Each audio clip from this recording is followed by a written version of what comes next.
Oireachtas managers going head-to-head this match had all the ingredients of an intriguing encounter. There for us was Ger Canning and Tony Davis.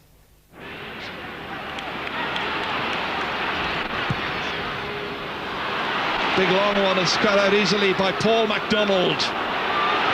Crisply taking it forward and spotting a loose man who's Ross Munnelly. Meath get two men back to try and challenge, but it's a good ball from Ross Munnelly and it's over the bar. Reynolds into space. Sheridan had fallen, picked up instead by Aidan Fennelly. By ball, here's an opportunity. It's with Regan again, and he's kicked it over the bar this time. If at first you don't succeed, keep on trying seems to be the Meath motto. Dáithí Regan did this, but what about the assist pass from Evan Kelly right across, and Laois were carved open. Parkinson winning his race against Darren Fay. That's one of the features of the match this afternoon. Noel Garvin, Bino MacDonald trying to win the duel.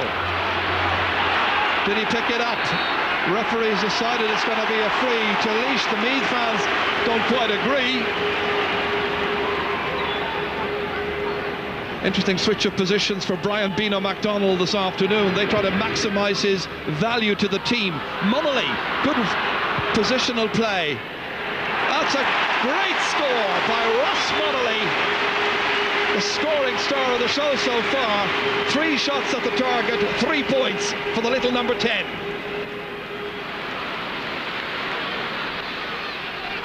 Players calling for it. Sheridan is one of them. The big man laying it back there along the line. Little block on it, however, as it is still in play. Still opportunities. Seamus Kenny. Rooney trying to block the route into goal on the baseline. Turn back here to Trevor Giles. Good looking shot, and the umpire reaches for the white flag and waves it here in Croke Park.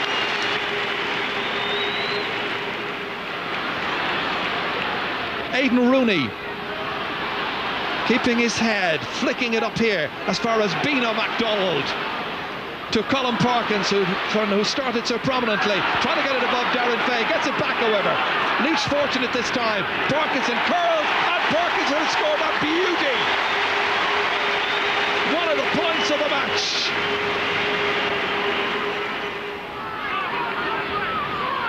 Held on to there by the captain, Chris Conway. Battling to get into the match in a more meaningful way.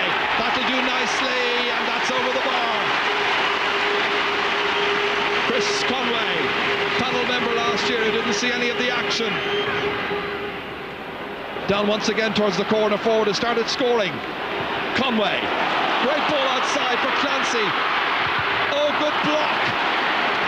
Darren Fay did really well, took the steam out of that.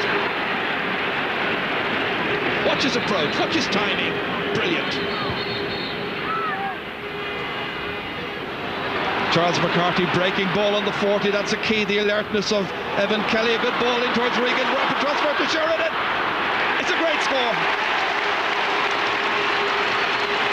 Joe Sheridan kicks his first from play, his third of the day.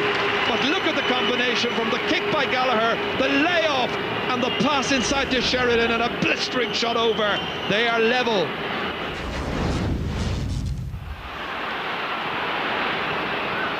Fed ahead to Ross Munnelly. Trainer trying to get in a challenge.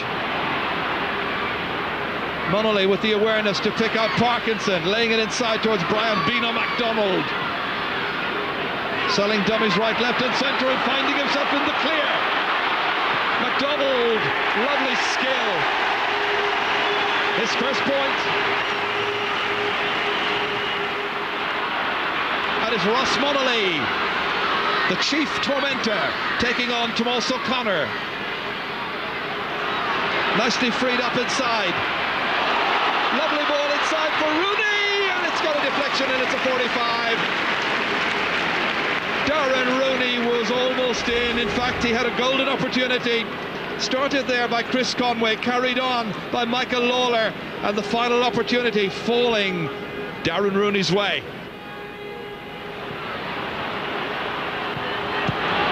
Nicely contained over there by Joe Sheridan. Going to steal a march on Colin Byrne, and Byrne resorts to fouling. This is a tricky customer that Byrne is having to challenge this afternoon. Difficult to contain, the jersey pulled back. Can he level the match here from about 30 metres out? He catches it beautifully. And the teams are now level for the 6th time. Ian Fitzgerald laying it off from Noel Garvin. Kicking on the run, but dropping short for David Gallagher, the Meath goalkeeper. Fay. Mark O'Reilly. Support here from Seamus Kenny. Trevor Giles was available. That's a bad ball from Kenny, who was thinking 1 or 2 moves ahead. Parkinson, meanwhile, bearing down on goal and fisting it over the bar. Colin Parkinson's 2nd point. Paddy Reynolds. The kick ahead once again by Tomas O'Connor. Always the direct route forward. Here's an opportunity for Regan. Saved by Byron. He smothered it well. The keeper did really, really well on that occasion to deny Meath. Garvin feeding it into Rooney. Lovely interplay. Chris Conway feeding it ahead to Clancy to kick and to score. That's Laois football at its best.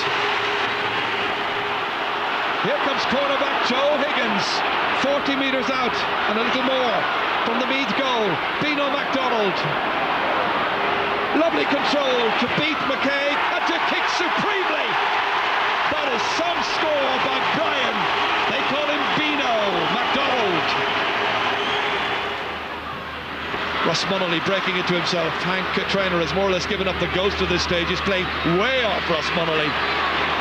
Ian Fitzgerald stylishly carrying it ahead. Mick Lawler punting it in hopefully for Parkinson to finish. He does! It could be the seminal moment of the game. On the hour, nearly 60 minutes are gone, and Colin Parkinson has got the first goal of the match.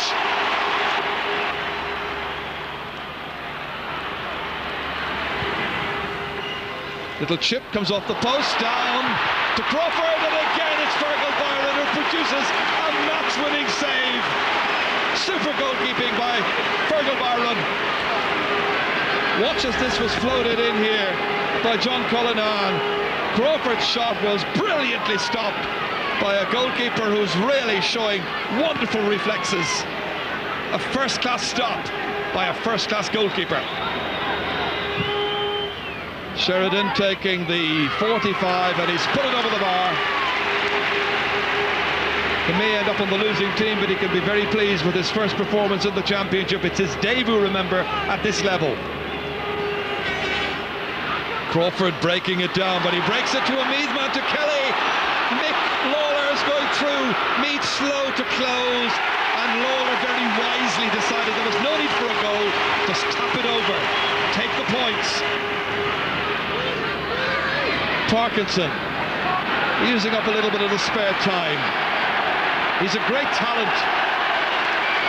Beautiful ball inside, awkward angle, goalkeeper under pressure, he does well. Fouled and a free out. Ian Fitzgerald committed the foul. That's Colin Parkinson down there injured. But they're just turning it on at this point. Parkinson releasing it, wasn't too aware of where it was going to go to. There it is again.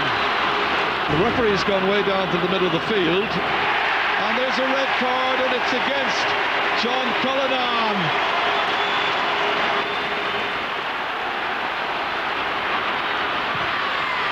Lawler kicking, stopped by the goalkeeper, almost as good as a point as the referee whistles, and the Leinster semi-final ends in victory for Laois. We were with them for a long time, but when they got the breaks and they went ahead, we didn't have any answer to it. We had chances, we just weren't able to put them away. Maybe it was we were put off the ball or whatever it was, but that doesn't matter. They played like champions today. they're going to be very difficult to dethrone, not just in Leinster, but they're going to be very difficult in the whole All-Ireland series, and the very best of luck to them. I think Meath got an awful lot of breaks in the first half, and they seemed to be the hungrier team, but we corrected that at half-time. We said, like, there's no way we're going to give away that Leinster title that easily, so I think when we started competing with them around the middle with breaks and all, we came out on top. Colm, the Meath footballing slide is accelerating rapidly downhill. Yeah, this is a poor performance by Meath, and I suppose the worst aspect of it was, 3 points in the second half, 2 frees and 145 from Joe Sheridan. And the normal thing that you would associate with Meath football is a sort of a big spurt in the last 10 minutes, when the game was still up for grabs, and that seems to have gone out of Meath's play at the moment. There isn't that level of passion and fire that we would normally associate with our own team's performances in Croke Park. 2 weeks ago, after Dublin were knocked out of the Leinster Championship, you called for Laois' resignation. Could you see would you be looking for a similar fate for Sean? Well, Pat, you've got it wrong there. I said that if I was Tommy Lyons, that I would resign. That's exactly what I said. Now, the reason I said that, and subsequently I think it was proved right, that Tommy Lyons was subjected to a level of personal abuse which no man and no manager should ever have to contend with. So I said, if I was in Tommy Lyons' position, I think he's a brave man to do it. Now, Sean Boylan is a totally opposite case to that. He's not going to receive any abuse from Meath supporters. I think Sean Boylan, I wouldn't lecture to Sean on television. No, but what the point I'm trying to make, Colm, is there a need for a fresh face there in Meath? Well, I think that Sean will decide that in his own due course, and I will speak to him privately. You said it last year as well now. You said it this time last year. Well, I don't indulge in sort of megaphone diplomacy with Sean. I'll sit down and have a chat with him shortly. Lovely. Anthony, what did you make of that fair? I thought the first half was ordinary enough, Pat. I think it was very, very scrappy. Second half, Laois took over and were very, very impressive. Very sound defensively. Joe Higgins and Tom Kelly were superb. And they had the men up front to get the crucial scores at crucial times in the game, and they were good value for the victory. Colm, you selected a couple of excellent scores, Bino McDonald's point and Colm Parkinson. You might take us through. Yeah, well, I think Micko made a very important switch at half-time. He brought Pádraig Clancy to the middle of the field and it stabilised things and pushed up Bino closer to the goals. Now, he was operating very far out the first half, but that's the sort of skill that you love to see in any player. Solas off the left, turns around and kicks it over. And Mick Lawler made a difference when he came in. It took him a while to get into the game, but that's a beautiful pass in. And Parkinson caused trouble all afternoon. Switched Faye off him and put Mark Riley on him. But he really, really had a very, very good game. A good game, but on the goal there, he overcarried for me. He took 8 steps there before he put that ball in the net, so he did overcarry. I know he was falling over, but yes. Colm, Fergal Byron had to be coaxed out of retirement to play with Laois. I think after today, Laois supporters will be glad he came back. Absolutely, because what Meath needed at different stages was a goal, because 9 points is a poor return, and there are a couple of chances. That one with Daithí Regan, now because he was a left-footed player, maybe it made it a bit easier, but still Byron did very, very well. This one hits the post, comes back to Nigel Crawford.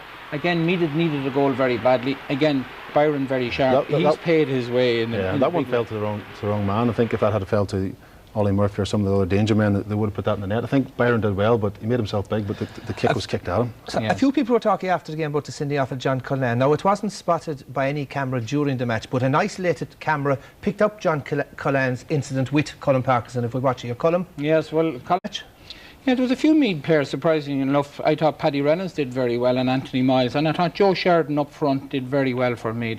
Tom Kelly and Joe Higgins, as Anthony said, were very good, and of course that exquisite skill from Bino, we had that all day long. Parkinson, now that he's lost a sort of James Dean rebel without a cause image, very good, but they really only had to be one man. Ross Munley was head and shoulders over every player in Croke Park today.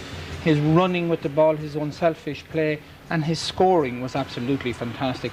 He's the sort of a player I think is going to have, any wing back in the country is going to have grave difficulty marking, because he has everything a good forward should have. His pace, his ability to score off his left, and he'll work very, very hard for his team. Again, distance, when Laois needed points early on, he got every one of those. Yeah, he's young and he's still learning. I wouldn't like to see where he's going to be in a couple of years, but he'll be troubling a lot of Micko defenders. has a diamond there in Ross. Congratulations to Ross. Well, after the game, we spoke to the Sunday game man of the match, Laois's number 10, Ross Munley. Ross Munley, after a terrific game of football, you're the man of the match, so congratulations. Thanks very much. Tough game out there today, but it's great to be coming out on the winning side, and 15-man display today was absolutely terrific, starting in the goal from Fergal Byron, where we made 2 brilliant saves, and all the way up to corner forward where we all worked our socks off. So it was a team performance. And Colin Parkinson played well at full forward for you. Yeah, great goal by Woolley. He's threatening that the whole time, and you get the ball into him and he'll do the business for us. I have a sense now that this Laois team has matured, even since last year's height of the Leinster final. You'd like to be looking beyond the Leinster final this year, I'm sure. Well, we won't be looking beyond the Leinster final at all. We weren't even looking towards the Leinster final today. We were taking one step at a time. We knew Meath were going to be a huge task to beat up here, and we really applied ourselves, and this thing of writing Meath off and putting Laois up there in the clouds, that's not going to work with us, because, we realise that coming with the territory is all this sort of praise and publicity, and we're not going to let that get on top of us, and we've no better man than Mick O'Dwyer to bring us back down to earth every time.